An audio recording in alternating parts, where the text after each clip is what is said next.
Lorsque le PDG voulait partir, il remarque alors le visage de la femme. Il reconnaît tout de suite que c'était sa défunte épouse, ce qui veut dire qu'on lui avait menti sur sa mort. Le PDG amène rapidement la femme à l'hôpital.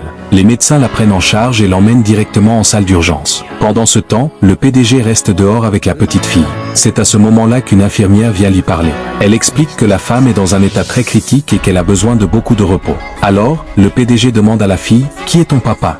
Parce que lui, il n'avait jamais eu d'enfant avec cette femme.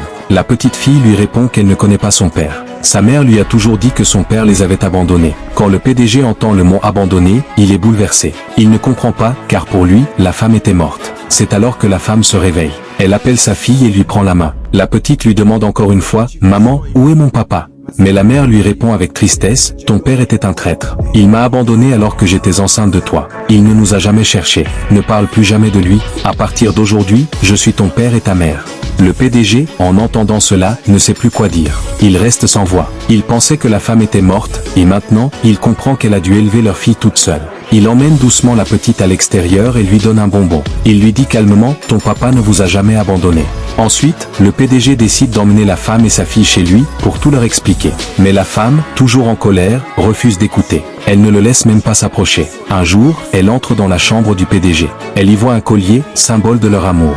À ce moment-là, elle comprend que le PDG ne l'a jamais oublié. Le PDG arrive et il lui raconte toute l'histoire. La femme reste en colère au début, mais elle commence à comprendre. Finalement, le PDG, très ému, montre son amour en lui donnant. Le lendemain, il prend une grande décision. Il veut se remarier avec elle, sans attendre.